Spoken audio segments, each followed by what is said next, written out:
Hello everybody, welcome back to Yoruba TV. If you're new here, you're welcome. Kindly click that subscribe button on your screen, like, comment and share this program. Ọ̀rọ̀ tó ń lọ la ní ká dá sí o, because mo ti rí fídíò yẹn lórí Instagram for like 2 days now. Mo mọ̀ pé irọ́ ni. And mo fẹ́ béèrè lọ́wọ́ yín pé ṣára yín dẹ̀ ti wá balẹ̀ báyìí. Ṣára yín ti balẹ̀, because every Eke market day Ìjẹ̀ṣà ti jáde tó bá jáde ṣáà ní mọ̀ ni. Ẹ máa wá lọ gbé old video tí kábíyèsí ti ń pray fún, ní old video tí princess ti ń ké, ẹ ṣáà máa gbé oríṣiríṣi jáde torí monetization. Ìjẹ̀ṣà ti jáde. It's confirmed now that Ìjẹ̀ṣà is still there. Tó bá kò tí ì sáàbù tẹ́ẹ̀mẹ̀ pé kò sí kábíyèsí tó lè sọ pé ẹ bí eléyìí ni kan lọ yọ ń bẹ́ẹ̀. No, ẹnikẹ́ni tó bá ti bá ọmọ kékeré sùn, pedophile ló máa ń pè wọ́n, bí àṣà àǹtí mi lókè lọ́hùn. Pedophile ló máa ń pè wọ́n. Èmi ò wá mọ reason tẹ́ fi ń ké sábọ́, tẹ́ fẹ́ kọ́ fi ilẹ̀. Èmi ò sọ pé máa kú síbẹ̀, ṣùgbọ́n ṣó ti lẹ́sìn ẹ̀. Èmi ń sọ kíní kan pé you will not understand this pain until tó bá ṣe sọmọ tiyín. I swear. Àwọn ọmọ mi ń bí báyìí. Eléyìí tí mo gbọ́, ọmọ yẹn mà lọ parẹ́ ẹ̀ mà ni. Nǹkan ṣẹlẹ̀ o. Ṣé mo pé àwọn ọmọdé ò ní sọ kíní ìyá dẹ̀ ó máa mú wọn lọ́kàn kẹ́ tó mọ̀ nǹkan tó ṣẹlẹ̀. Wọ́n ní ọmọ yẹn lọ gbóògùn jẹ ni. Pedophile kan náà ló bá sùn. Wọ́n ní ọmọ tó tírẹ̀ tí ń dùn tẹ́lẹ̀ tó ń ṣeré, ó kàn dédé ń cold, kò trust anybody, kò rẹ́rìn bó ṣe máa ń rẹ́rìn mọ́. Níbí báyìí ó tiẹ̀ ti pọ̀ jù ń bì. Àwọn èèyàn kan máa ń ṣọ́ wọn, wọ́n máa ń ṣọ́ wọn pa ni. Nǹkan tí Ìjẹ̀ṣà yín kékeré yẹn tó ṣe yẹn, àwọn kan nílùú yìí wọ́n máa ń ṣọ́ wọn, wọ́n á ṣọ́ wọn. Tó bá ti ṣọ́ wọn, wọ́n á pa gbogbo wọn tó wà lórí rẹ́kọ̀dì yẹn. I swear. Àbí tó bá ti mú ẹdẹ wọn, wọ́n á mú díẹ̀, wọ́n á do, wọ́n á fẹ́ du ẹ̀ pa, ṣègbó fẹ́ bọ́mọ kékeré sùn ni. Àǹtá àbá tiẹ̀ wá ro gbogbo ìyẹn gan-an. Ẹ jẹ́ a wò ó pé torí mo tún rí comment section, mo tún wò pé ṣé àwọn èèyàn náà lélẹ̀ ìbáyìí. Ojú titi princess, ojú titi Ìyábọ̀, ẹ burú. I swear to God. Ẹ̀yin lẹ máa jà pé there is no justice, there is no justice. Until tó bá pààyàn nìkan lẹ máa jáde pé justice. Ẹlòmíì ti kú sáyé, ọmọ mi ti kú sáyé lọ́wọ́ àwọn olórí burúkú bíi eléyìí náà. Ó fọmọ tìyàn, wọ́n á bá sùn. Ó fọmọ tìyàn, wọ́n á bá sùn. Ọmọ tó wà lákàtà ẹ̀ gan, wọ́n á bá sùn. Ẹ wo Nigerian man kan tó ń go viral lẹ́nu ọjọ́ mẹ́ta ìtàn sọ sẹ́wọ̀n ní UK. Kí ló ṣe? Ó lọ sí ibo ló lọ yẹn náà, ó ń ṣiṣẹ́ health worker, ó ń kiss àwọn patient ẹ̀. Àwọn patient ẹ̀ torí pé bí àwọn wà disable, ó ń kiss wọn. Àwọn yẹn wọ́n ṣọmọdé o tó ń kiss o, àgbàlagbà ni wọ́n. Ẹ̀wọ̀n náà lòun náà wà sí. Èèyàn tó ń kiss àgbàlagbà nìyẹn kò wà consensual, kì í ṣe pé ó wù wọn kò kiss wọn. Ó lóun fún wọn ní pecking ni pé torí ó mọ̀ pé wọ́n wà lonely. Ṣé wọ́n bẹ́ẹ̀ pa wọn wà lonely?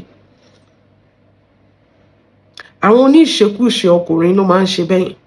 Ṣé àwọn yẹn bẹ́ẹ̀ pa wọn wà lonely tó fi ń kiss wọn? Orí opportunity ó dẹ̀ ń take advantage. Nǹkan tó ń pè ní advantage wọn nìyẹn. Èèyàn invite ẹ sínú ilé ẹ̀ ká tiẹ̀ pa gbogbo nǹkan. Is this not even disgusting? Let's be frank. Is it not disgusting? Òun bá yà sùn, ó tún bọ́mọ sùn. Irú èpè ìdílé wo? Ogun ayé gbọ́dọ̀ máa jà ẹ́ to one certain level kó tó lè ṣerú ègún bẹ́ẹ̀ yẹn náà. Kò tí dandan kọ́mọ yẹn jọ mú kó wá látòbò princess, it doesn't even matter, but ọmọ lọmọ ń jẹ́. Ọmọ ni ọmọ ń jẹ́. Òun bá yà sùn, ó tún bọ́mọ sùn ní abẹ́ òrùlé kan. Irú which type of ogun ìdílé nìyẹn? Torí mi mọ̀ bí tí mo fẹ́ fix it. Ẹ̀yin lẹ̀dẹ̀ ń sọ pé ojú titi princess, Ọlọ́run ṣeun kábíyèsí ti lọ release ẹ̀ ta ló lè release Ìjẹ̀ṣà èmi wá put it to you people tó má ti release ẹ jẹ́ kó wá bá yín nulẹ̀ kó máa bá yín gbé kẹ́ẹ̀tì ń pa mọ́nú yàrá kò tí ẹ̀ dín dandan kẹ́ ẹ lọ́mọ obìnrin àtọmọkùnrin yín ṣé ọkàn yín lè balẹ̀ kẹ́ ẹ fi Ìjẹ̀ṣà sínú yàrá pẹ̀lú ọmọkùnrin yín torí ọkàn mi ò lè balẹ̀ èmi ò kì í fọ̀rọ̀ sábẹ́ àwọn sọ mi ilẹ̀ kì í ṣàbòsí èmi ò fẹ́ rí Ìjẹ̀ṣà mọ́ kì í ṣe pé kó kú síbẹ̀ o àmì pé Ọlọ́run má jẹ́ ṣé o lè put on your conscience pé tó bá rí Ìjẹ̀ṣà lọ́wọ́lọ́wọ́ ń sìn o ò ní sá lọ I swear can you put it on your conscience madam kí ni wàá sá ni wípé Ọlọ́run má jẹ́ kíní yẹn náà á ti wà lọ́gbọ̀n ẹ̀ pé Ọlọ́run imagine kó mú ọmọ ẹ dání kó pàdé Ìjẹ̀ṣà let's be frank aláìkí àbòsí gan ara nǹkan tí Nàìjíríà fi bàjẹ́ bó ṣe bàjẹ́ nìyẹn a máa ń ṣàbòsí torí bó ti jẹ́ eléré orí ìtàgé celebrity ni wọ́n fẹ́ bà tiẹ̀ jẹ́ tọ́mọ ọlọ́mọ tó lọ bàjẹ́ yẹn nǹkan Ìjẹ̀ṣà máa serve time ẹ̀ ó máa lọ bọ́ ọmọ yẹn for the rest of her life ló máa rántí ẹ ti gbàgbé ni ọmọ yẹn gangan ló wà lẹ́wọ̀n kì í ṣe Ìjẹ̀ṣà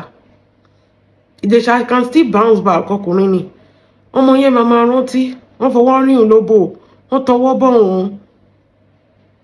ọmọ kékeré underage àwa gbọ́ oríṣiríṣi story Ìjẹ̀ṣà nìkan kọ́ ló ń bá sọ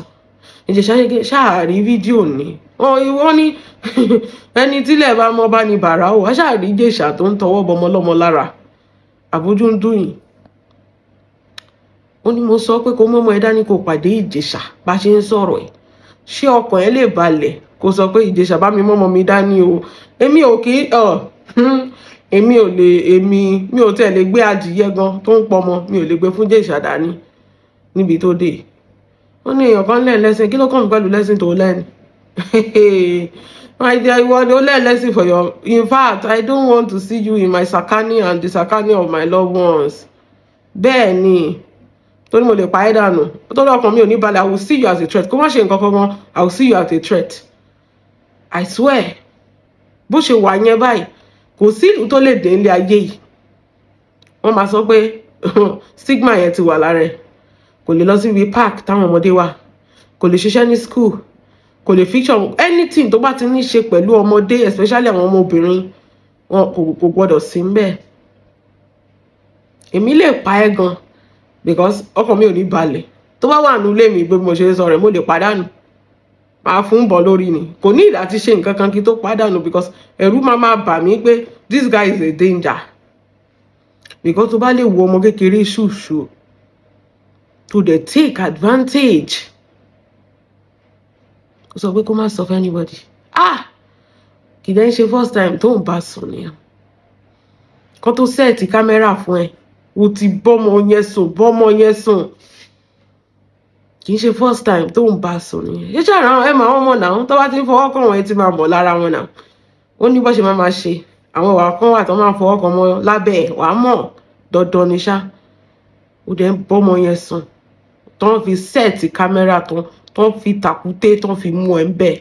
you deserve money I'm even annoyed àwọn lù ẹ́ torí tó bá yẹ pé ò kì í ṣe celebrity the way bó ṣe máa lù ẹ́ àti ẹ̀ ní recognize pé wọ́n ni what in the ìdókùdó ló ń wá kiri bó ṣe dàbí chicken celebrity ni ẹ àwọn èèyàn kan tún máa dó ẹ for free wọ́n kàn fẹ́ dó ẹ ni Ọlọ́run dẹ̀ fún ẹ ní talent o mọ fíìmù ṣe náà very comedy ẹ ó nice gan comedy ẹ nice but tí bá tó bá wo fíìmù tó ti ṣe ìkókó tádé yẹn ni ọ̀rọ̀ pé wọ́n ò dóra náà ni tó máa ń dóra wọn nù Nollywood kò sí wàhálà adult ni gbogbo yín don't cross the line for children kò sí ìlú tó máa gbarú nǹkan bẹ́yẹn àwọn wèrè tó wà lórí Facebook tó ń jàjà fìtà wọ́n máa fi ẹ́ gang fight àwọn gan ló máa bá yí ẹ̀ jẹ́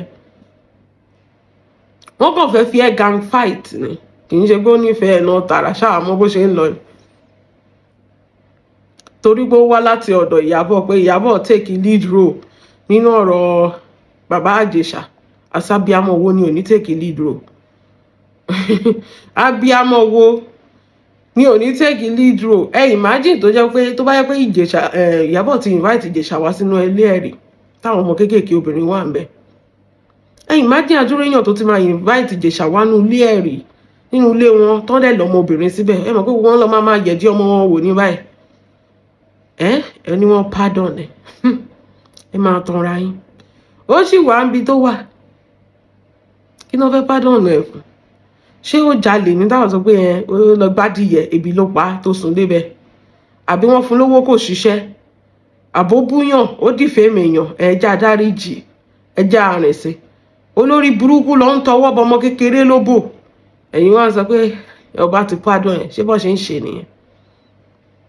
tá bá sọ pé arí lè báyà fọwọ́ rà lórí wọn ò sọ yẹn wọn kígbe ẹ̀ síta ìmíì náà àtúnṣe míì kò ń tán lára mo ní ọ̀rọ̀ ọmọ tí Ìjẹ̀ṣà bá sùn iṣẹ́ ìròpọ̀ ní first victim Ìjẹ̀ṣà ni ó ti pẹ́ tó ti ń ṣe ó ti di bárakú fún un ó ti pẹ́ ẹ rò pé lásán ni ò níyàwó ni àwọn ọmọ kéékèèké ló ń fọwọ́ bà náà ó ti pẹ́ tó ti ń ṣe kán tó ka mọ́ díẹ̀ ó ti dùn mọ́ torí tí ò bá ń ṣe nǹkan tó ti ń ṣe tó ti dùn mọ́ tó bá tiẹ̀ fẹ́ ṣe orí burúkú ṣèbóyẹ kó o ṣe síta èwo ni kó máa báyà sùn ó tún máa bọ́mọ sùn lọ́ńdà òrùlé kan ẹ̀dẹ̀ wá sọ pé wọ́n dáríjì àtẹ̀yìn bá lè dáríjì mi ò lè dáríjì yìí o àìsàn ẹ̀ kó domi sílẹ̀ gan máa yìnbọn fún níbi tí mo kórìíra ẹ̀ dé because ọmọ kékeré ó yẹ ká máa gbé wọn ká máa gẹ̀ wọ́n ni ká fọkàn wọn balẹ̀ ká máa ṣe gbogbo nǹkan fún wọn ni torí àwọn lọ́jọ́ ọ̀la wa àwọn lọ́jọ́ ọ̀la wa but àwọn olórí burúkú kan wà wọ́n fẹ́ ṣe mọ̀ pé bó ṣe ń bọ́mọ yẹn sùn tọ́mọ yẹn bá lóyún ó máa ṣẹ́yún fọ́mọ yẹn lọ́dà business ò dẹ̀ ní mọ̀ nǹkan mélòó gan ló fẹ́ ṣọ́ tí ọmọ yẹn bá lóyún mọ́ princess lára ọmọ tó jẹ́ pé ó lọ sínú ilé wọn ó dẹ̀ ń tọwọ́ bọ̀ lóbò nínú pálọ̀ wọn òun ni mo sọ pé ẹ̀jọ́ kí ni kọ́lọ̀ ogun ayé yẹn náà because kò tí ì yé mi tó bá yẹ pé o pe ọmọ lọ sóòtẹ́ àtẹ̀sí gbọ́ bọ̀ nínú ilé tó mọ́ ń gbé tó ń báyà sùn wọ́n nínú ilé yẹn ló dẹ̀ ti ń ti ọwọ́ bọ ọmọ lóbò tí ọmọ yẹn bá lóyún fún Ìjẹ̀ṣà tó bá yẹ pé wọn ò tètè ká Ìjẹ̀ṣà ni ọmọ yẹn máa lóyún Ìjẹ̀ṣà tún ṣẹ́ oyún mọ́mọ yẹn lára nù bẹ́ẹ̀ tọmọ yẹn bá kú ó kàn kú gbé nìyẹn àìmọye ọmọ tó ti tọ́ ẹ̀mí wọn ti waste bẹ́yẹn.